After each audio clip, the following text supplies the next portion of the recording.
Good morning all of you. Last lecture में क्या देखा था हमने? लास्ट लेक्चर में हमने financial statement chapter number 13 start किया था। Okay, chapter number 13 financial statement. Financial statement क्या होता है?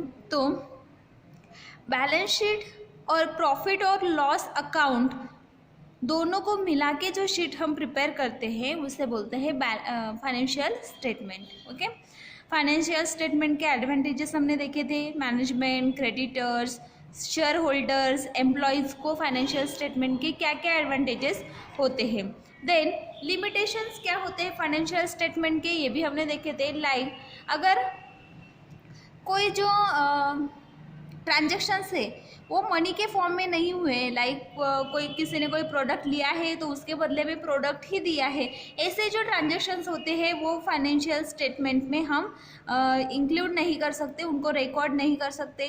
देन बहुत से ऐसे लिमिटेशंस है जो हमने यहाँ पे देखे थे। ओके, देन बैलेंस शीट्स जो होता है वो फिक्स एसेट्स से या फिर गोइंग कंसर्न कंसेप्ट से या फिर और कोई इससे अफेक्ट हो सकता है, तो बैलेंस शीट अफेक्ट होगा तो फाइनेंशियल स्टेटमेंट भी अफेक्ट होगा। देन पर्सनल जजमेंट जो होता है उसके हिसाब से भी फाइनेंशियल स्टेटमेंट अफेक्ट हो सकता है। ठीक है, वैसे ही हमने नेक्स्ट पॉइंट देखा था profit and loss account. Okay, profit और लॉस अकाउंट क्या होता है, कैसे हम उसको प्रिपेयर करेंगे। Okay, then points worth nothing profit and loss account. Profit and loss account में कौन कौन से पॉइंट्स आते हैं? तो salaries, rent, discount, commission, printing and stationery charges, advertisement, carriage outward और freight outward.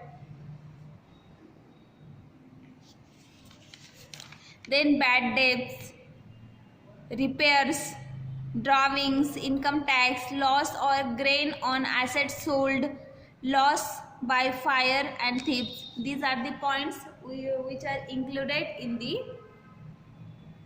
profit and loss account. Okay, now next point is balance sheet. Next point is balance sheet.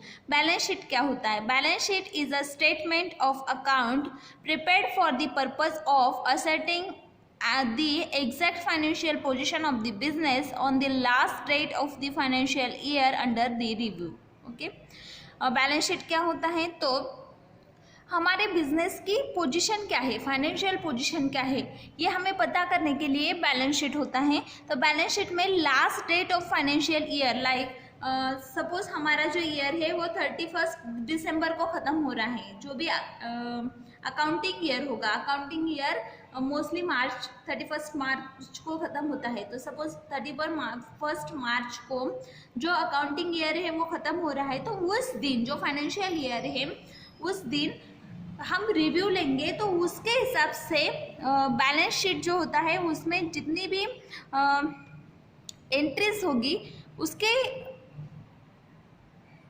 Basis पर हम balance sheet के basis पर हम financial position निकालेंगे हमारे business की। Okay, it is called a balance sheet because it is prepared on the sheet of the ledger folio. इसे balance sheet क्यों बोलते हैं? तो कितना बैलेंस हमारा बचा हुआ है ये हम निकालते हैं इन सिंपल लैंग्वेज में, कि पूरे साल भर में पूरा खर्चा करके, पूरा प्रोडक्ट्स बना के बेच के हमें कितना प्रॉफिट हुआ है या फिर कितना बैलेंस हमारे पास बचा है, फाइनेंशियल बैलेंस कितना बचा है, ये सब जो प्रिपरेशन होता है, ये सब जो रिकॉर्ड्स होते हैं वो हम एक शीट पर रिकॉर्ड करते हैं, लेजर फॉलियो में रिकॉर्ड करते हैं। ठीक है, तो इसीलिए उसको बोलते हैं बैलेंस शीट। ओके, शीट पर प्रिपेयर करते हैं इसलिए।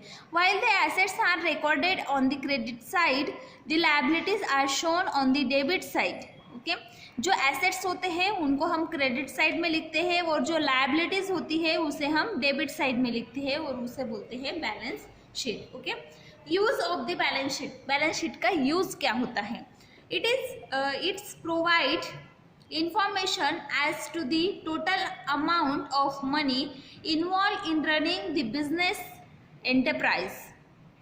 Okay, ये जो बैलेंस शीट होता है ये इंफॉर्मेशन प्रोवाइड करता है टोटल अमाउंट ऑफ मनी कि कितने पैसे हमने बिजनेस एंटरप्राइजेस में बिजनेस को अच्छे से चलने के लिए यूज़ किए हैं, कितने हमारे पास बचे हैं। ये किससे पता चलता है हमें? बैलेंस शीट से। सेकंड पॉइंट आता है it show the financial state of the business firm as on a particular date. Okay, financial state क्या है हमारे बिजनेस की आज की पोजीशन में। लाइक हम आज की डेट लेते हैं तो आज हमारे बिजनेस की क्या पोजीशन है। अगर हम कोई भी डेट लेते हैं तो उस दिन हमारे बिजनेस की क्या पोजीशन है, ये देखने के लिए बैलेंस शीट बहुत इम्पोर्टेंट है। It gives information regarding the nature and cost of the assets of firms. Okay, तो ये इंफॉर्मेशन देता है nature and cost of the assets, जो भी एसेट्स है उसके नेचर और कॉस्ट के बारे में। Then the information regarding nature and cost of the firm liabilities available from the balance sheets. Okay, जो लायबिलिटीज होती है उसके बारे में भी इंफॉर्मेशन बैलेंस शीट प्रोवाइड करता है। Okay, next point is preparation of a balance sheet. Balance sheet को हम प्रिपेयर कैसे करेंगे? In a balance sheet are given the name of all those accounts which have balance, that is accounts of assets, liabilities and owners equity, while account of capital and liabilities shown on left hand side are known as liabilities, assets and other debits balance are given on the right hand side are called as the assets. Okay, जो credit side में left hand side में लिखते हैं हम वो होती है liabilities, और जो डेबिट साइड में लिखते हैं राइट हैंड साइड में लिखते हैं वो होते हैं एसेट्स। ओके, तो इस तरह से हम बैलेंस शीट प्रिपेयर करेंगे। The items generally included in the balance sheet are under. जो आइटम्स बैलेंस शीट में इंक्लूड किए जाते हैं वो दिए हैं यहाँ पे। तो फर्स्ट आता है करंट एसेट्स।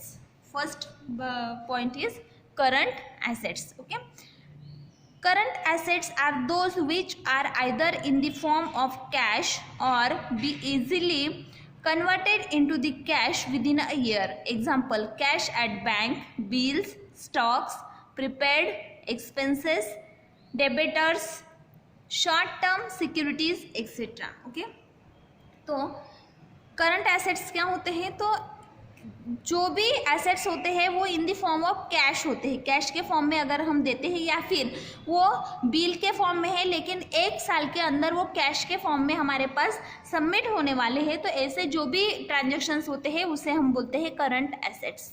ओके, समझ में आ रहा है? लाइक हम इलेक्ट्रिक बिल देते हैं या फिर कोई भी बिल है, बिल क्या होता है हमें एक साल के अंदर उसको भरना पड़ता है। तो जब हम भरते हैं तो क्या देते हैं? हम पैसे देते हैं, मीन्स कैश देते हैं। ठीक है, तो जो भी ऐसे ट्रांजेक्शन है जो कैश के फॉर्म में है उसे बोलते हैं current assets. Okay, second, fix assets.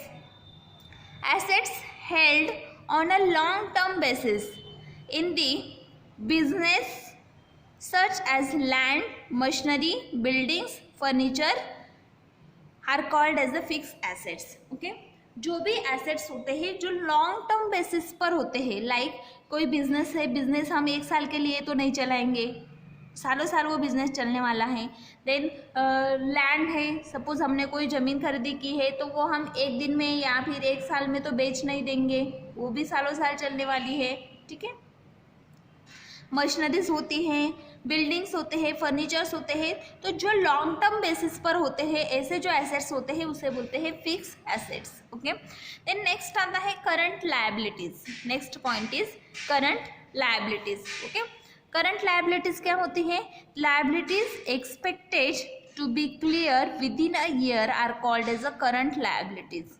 These are usually paid out of current assets, salaries, wages, commission, bank overdraft, rent, taxes, payment to creditors, bill payable are all current liabilities. Okay, current liabilities क्या होती है? तो current जो भी liabilities होती है वो expected होती है कि 1 ईयर के अंदर मीन्स 1 साल के अंदर हम उसको पे करें, क्लियर करें।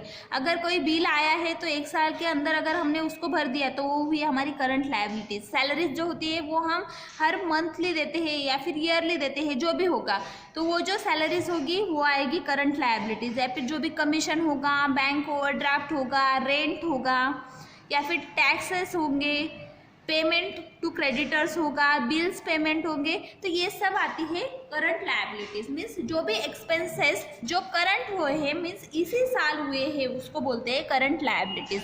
लॉन्ग टर्म लायबिलिटीज क्या होती है? Those liabilities which mature for a payment after a period of 1 year और more and do not required sale of any assets for their payment are known as a long term liabilities. Example, loans which are repayable after a period of more than 1 year, mortgage on estate holdings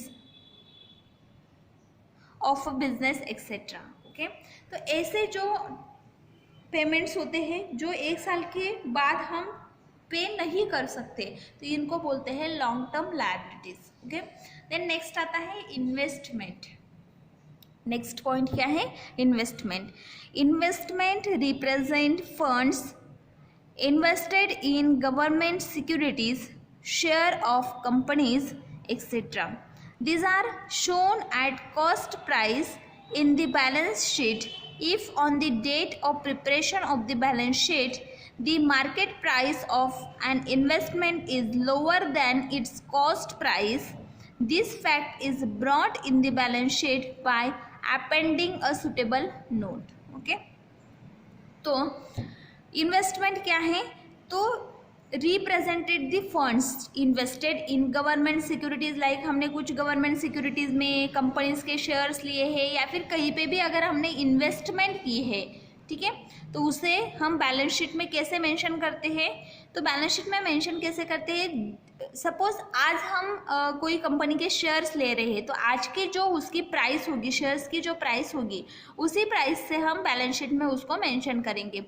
अगर उसकी जो price है उससे means उसकी जो MRP है उससे अगर उसकी प्राइस आज कम है, तो हम बैलेंस शीट में जो MRP है उसी को क्या करेंगे? बैलेंस शीट में उसको भरेंगे और उस पर लिखेंगे कि आज के डेट में उसकी जो प्राइस थी वो कम थी, मीन्स वहाँ पे हम सुटेबल नोट लिखेंगे। ठीक है, next point is capital. Next point is capital.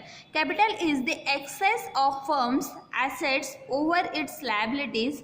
It represents the amount originally invested by the proprietor,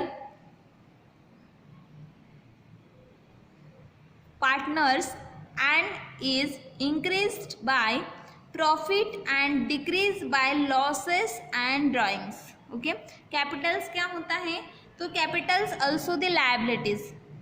okay, capitals क्या capitals is the excess of firms assets over the liabilities, means जो assets होते हैं वो liabilities से ज़्यादा होते हैं, उसे बोलते हैं कैपिटल। ओके, लाइक प्रोपरेटर्स या फिर जो भी पार्टनर्स होते हैं वो जो इन्वेस्ट करते हैं प्रॉफिट इंक्रीज करने के लिए,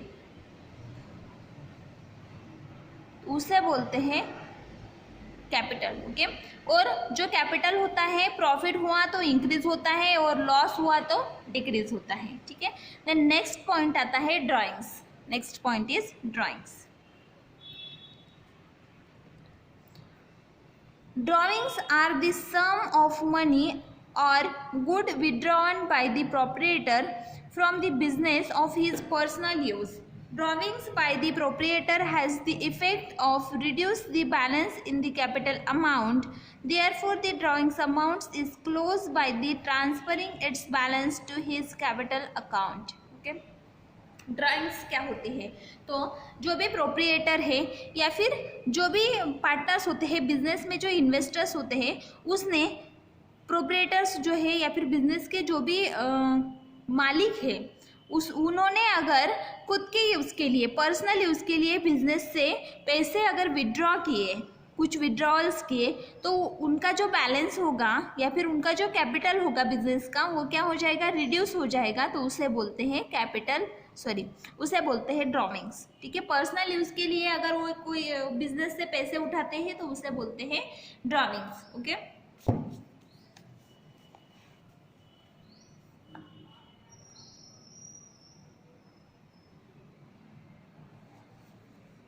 next point is grouping and recording of assets and liabilities. Assets और लायबिलिटीज को हम कैसे रिकॉर्ड करेंगे और उनको ग्रुपिंग कैसे करेंगे। ठीक है, the items included in the balance sheet need to be properly group and presented in the particular order. Okay, balance sheet में जब हम एसेट्स या फिर लायबिलिटीज रिकॉर्ड करते हैं तो वो कैसे रिकॉर्ड होने चाहिए, तो प्रॉपरली ग्रुप होने चाहिए पहले, फिर बाद में हम उसको पर्टिकुलरली ऑर्डर में हम उसको रिकॉर्ड करेंगे।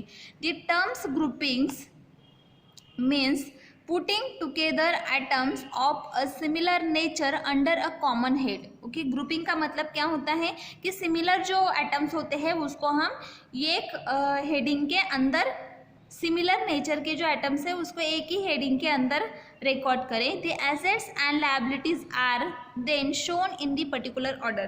तभी तो एसेट्स और लायबिलिटीज जो होती है वो पर्टिकुलर ऑर्डर में रिकॉर्ड होगी। ओके, तो उनको हम कैसे रिकॉर्ड करेंगे, तो उसके टू मेथड्स हैं, order of liquidity and order of permanence. Okay, order of liquidity and order of permanence. Order of liquidity क्या होता है, it means order in which they can be converted into cash. Order in which they can be converted into cash. For example, the most liquid assets cash in hand is shown first and the last liquid assets goodwill is shown at the end. Okay, order of liquidity में क्या आता है, तो ऐसे orders जो cash में convert होने वाले हैं। ठीक है, then similarly the liabilities of the business are arrange in order of urgency of their repayment. For example, one which are most urgent as regards repayment. Example, short term creditors are shown first and the last urgents, long term creditors are shown at the ends. Okay, means order of liquidity में क्या होता है, तो जो similar liabilities होते हैं business के उसे हम अर्जेंसी रीपेमेंट इन देयर तो जो भी सिमिलर लायबिलिटीज़ होंगे या फिर सिमिलर एसेट्स होंगे उनको हम एक ही हेडिंग के अंदर अरेंज करेंगे। लाइक जो शॉर्ट टर्म रीपेमेंट होंगे उनको हम पहले अरेंज करेंगे, लॉन्ग टर्म होंगे उनको बाद में अरेंज करेंगे, इस तरह से हम उसको रिकॉर्ड करेंगे। ठीक है, देन सेकेंड पॉइंट आता है order of performance, order of permanence. ये जो मेथड है इसमें क्या होता है, तो this method is exactly reverse of the first method state above. Okay, जो ऑर्डर ऑफ लिक्विडिटी है उसके ऑपोजिट ए मेथड है, एग्जैक्टली रिवर्स मेथड है। According to this method the permanent assets and liabilities are shown first followed by the current asset and liabilities. इसमें क्या होता है, order of permanence में, तो ऑर्डर ऑफ परमानेंस में जो लॉन्ग टर्म लायबिलिटीज़ होती है या फिर लॉन्ग टर्म एसेट्स जो होते हैं उसको हम पहले रिकॉर्ड करते हैं और बाद में जो भी शॉर्ट टर्म एसेट्स या फिर शॉर्ट टर्म जो भी रिकॉर्ड्स होंगे, शॉर्ट टर्म जो लायबिलिटीज़ होंगी उनको रिकॉर्ड करेंगे। ठीक है, एग्जैक्टली ऑपोजिट है। ऑर्डर ऑफ लिक्विडिटी में क्या करते हैं, तो ऑर्डर ऑफ लिक्विडिटी में पहले जो शॉर्ट टर्म होते हैं उनको रिकॉर्ड करते हैं, बाद में लॉन्ग टर्म्स को रिकॉर्ड करते हैं। लेकिन ऑर्डर ऑफ परमानेंस में क्या करते हैं, तो जो परमानेंट एसेट्स होते हैं या फिर जो भी फिक्स एसेट्स हैं उनको हम पहले लिखेंगे, पहले रिकॉर्ड करेंगे और बाद में जो शॉर्ट टर्म होते हैं उनको रिकॉर्ड करते हैं। The business enterprise which are run by a sole proprietor or by a group of partners generally follow the first method to marshal their balance sheet, whereas joint stock companies prepare their balance sheet in order of performance.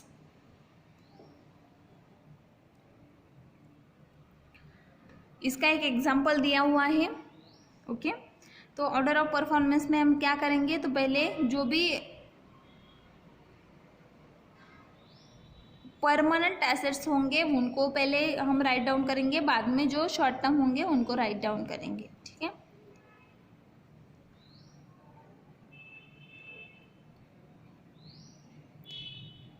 Business enterprises में अगर सोले proprietor है तो सोले प्रोप्रिएटर्स जो होते हैं वो first method order of liquidity जो होती है उसको फॉलो करते हैं। और जो जॉइंट स्टॉक कंपनीज होती है या फिर balance sheets joint stock company या फिर कोई अदर कंपनी होती है तो वो क्या करती है, तो वो सेकेंड मेथड को balance sheet in order of permanence को अप्लाई करती है, ठीक है। समझ में आ रहा है आपको? जो सोले प्रोप्रिएटर्स होते हैं वो क्या करते हैं, तो वो first order of liquidity method use करते हैं, और जो सेकंड होते हैं मीन्स जो जॉइंट स्टॉक कंपनीज वगैरह होती है या फिर पार्टनरशिप्स में जो बिजनेस होते हैं तो वो ऑर्डर ऑफ परमानेंस यूज करते हैं, ठीक है। यहाँ पे एक एग्जांपल दिया हुआ है, from the following trial balance draft the balance sheet of Divya medical hall as on 31 March 2015। Okay, यहाँ पे एक एग्जांपल दिया है, यहाँ पे ट्रायल बैलेंस शीट दिया हुआ है, उसमें जो भी ट्रांजेक्शन्स है उसको हमें बैलेंस शीट में कन्वर्ट करने हैं। दिव्या मेडिकल हॉल जो है उसका 31 मार्च मीन्स फाइनेंशियल ईयर जब खत्म होता है उसका रिकॉर्ड यहाँ पे दिया हुआ है, ठीक है। तो यहाँ पे लैंड एंड बिल्डिंग्स जो है वो 51 लाख के हैं, plant and machinery 8 lakh, furniture 1,50,000, motor vehicle 4,25,000, ऐसे यहाँ पे रिकॉर्ड्स दिए हुए हैं, ठीक है।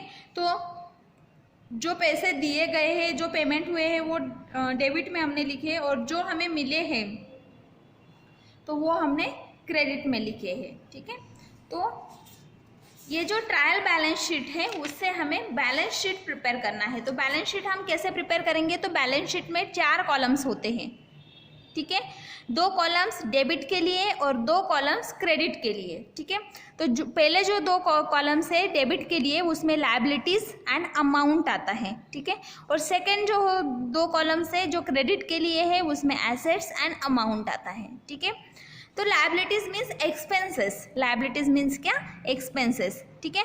तो ये जो लायबिलिटीज है इसमें पहले है बैंक ओवरड्राफ्ट क्रेडिटर्स, ठीक है, वो 30 लाख रुपीज़ के हैं। देन क्रेडिटर्स 1 लाख, कैपिटल जो है capital and net profit, okay, capital जो है वो 50 लाख रुपीज़ है और प्रॉफिट जो हुआ है वो है 36 लाख रुपीज़, ठीक है। तो ये इसकी हम टोटल करेंगे, इसकी टोटल करके उसमें से हम लेस ड्रॉविंग्स मीन्स उसने खुद के यूज़ के लिए कुछ पैसे उसमें से विड्रॉ किए थे तो वो उसमें से लेस हो जाएंगे, उसमें से लेस हो गए। तो यहाँ पे जो आते हैं 51 लाख थे, उसमें से 1 लाख कम हो गए तो 50 लाख, ओके। और ये जो थे बैंक ओवरड्राफ्ट में 30 लाख थे, क्रेडिटर्स ने 1 लाख दिए हैं, तो ये पूरे कितने हो गए 81 lakh, okay. Then cash in hand, जो क्रेडिट में कितना होगा, तो क्रेडिट में क्या आएगा, क्रेडिट में इन्वेस्टमेंट की है हमने कुछ, कैश इन हैंड है, डेबिटर्स है, क्लोजिंग स्टॉक है, फर्नीचर जो है या फिर मोटर एंड व्हीकल्स जो है, ये सब किस में आए, क्रेडिटर्स में आए। तो इसको हम बैलेंस करेंगे, ठीक है। डेबिट में लायबिलिटीज और क्रेडिट में एसेट्स, ओके। ऐसे बैलेंस शीट्स होता है। बैलेंस शीट में 4 कॉलम्स होते हैं, 2 कॉलम्स फॉर द डेबिट और 2 columns for the credit. Debit जो होता है उसमें liabilities and amount, and credit जो होता है उसमें assets and amounts, okay. Then next point is difference between trial balance and balance sheet, okay. Trial balance में और बैलेंस शीट में क्या डिफरेंस होता है। ट्रायल बैलेंस जो है it is prepare to check the arithmetical accuracy of posting the transactions to the ledger. Ledger में transaction post करने से पहले उसकी अरिथमेटिकल एक्यूरेसी हमें चेक करनी है, उसके लिए हम ट्रायल बैलेंस लेते हैं। देन बैलेंस शीट क्या होता है, to prepare to know the financial position of the business. जो भी फाइनेंशियल पोजिशन है बिजनेस की वो उस डेट के लिए कितनी है, गिवन डेट के लिए कितनी क्या पोजीशन है वो चेक करने के लिए बैलेंस शीट होता है, ओके। ट्रायल बैलेंस जो होता है, trial balance can be prepared at any time, it may be prepared at the end of the month और a quarter, okay. Trial balance हम कभी भी एनी टाइम प्रिपेयर कर सकते हैं, ठीक है, मंथली भी प्रिपेयर कर सकते हैं या फिर 3 महीने के बाद भी प्रिपेयर कर सकते हैं। बैलेंस शीट जो होता है, balance sheet is generally prepare eight the end of the accounting period. Balance sheet जो होता है उसको अकाउंटिंग पीरियड के एंड में ही प्रिपेयर करना पड़ता है। ट्रायल बैलेंस जो होता है it show debit balance and credit balance. Trial balance में debit balance and credit balance दोनों होते हैं।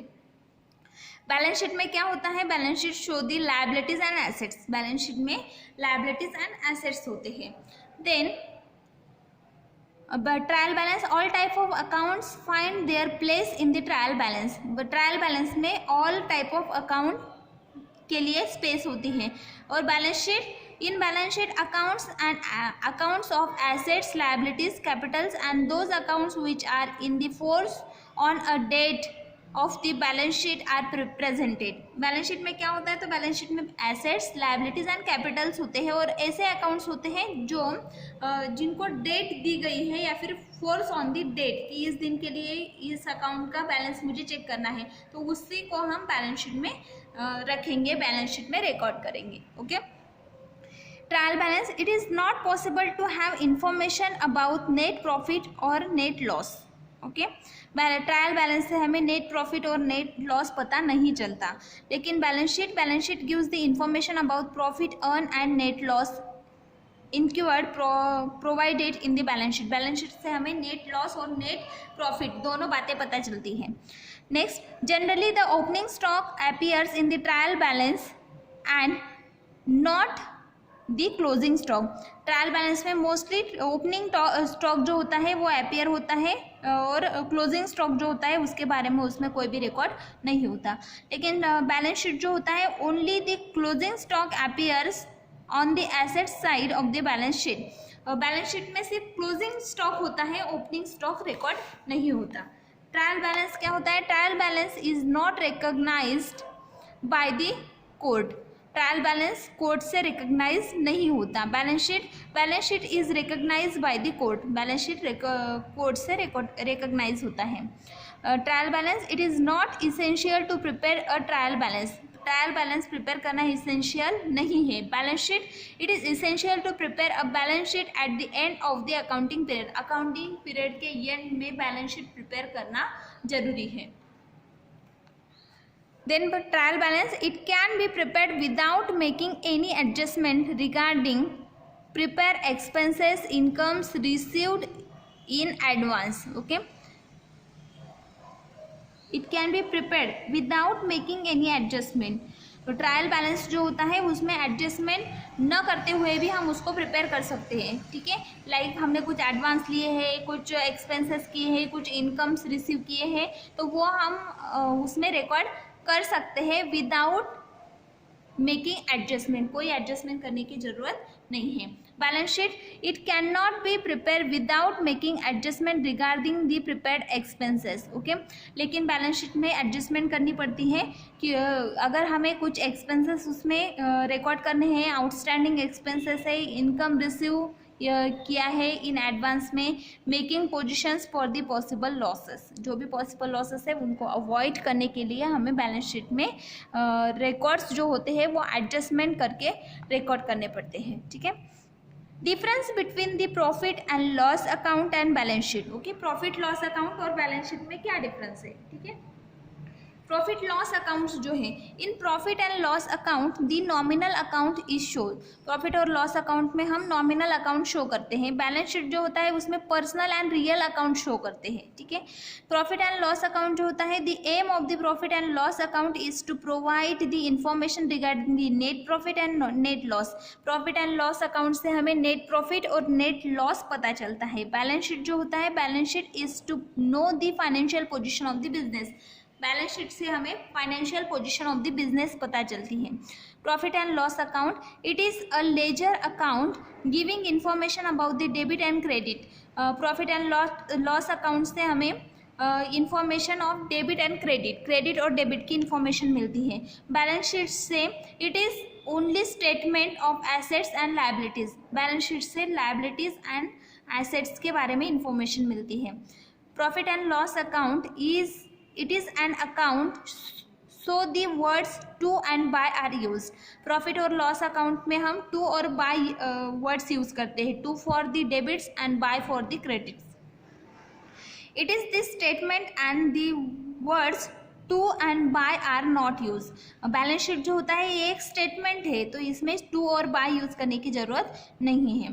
Then profit and loss account, the balance of the profit and loss account indicates profit और loss. Okay,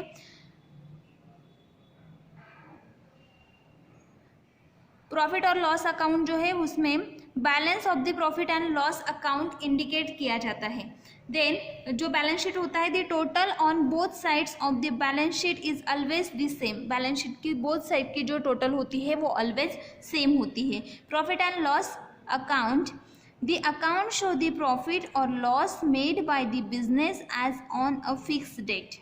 okay, profit और loss account जो होता है इससे हमें क्या पता चलता है, तो फिक्स डेट को कितना प्रॉफिट और कितना लॉस हुआ है। ठीक है, बैलेंस शीट से क्या पता चलता है, तो फिक्स डेट को एंटरप्राइज या फिर बिजनेस एंटरप्राइज जो है उसकी फाइनेंशियल पोजीशन क्या है। ठीक है, प्रॉफिट और लॉस अकाउंट जो है उससे प्रॉफिट और लॉस के बारे में पता चलता है फिक्स डेट को, कि बिजनेस को कितना प्रॉफिट हुआ है कितना लॉस हुआ है। और बैलेंस शीट जो है उससे फाइनेंशियल पोजीशन आज की डेट में, मीन्स फिक्स डेट को financial position of the business क्या है वो पता चलता है। ठीक है, नेक्स्ट पॉइंट है analysis of the financial statement, वो हम नेक्स्ट लेक्चर में देखेंगे। Thank you.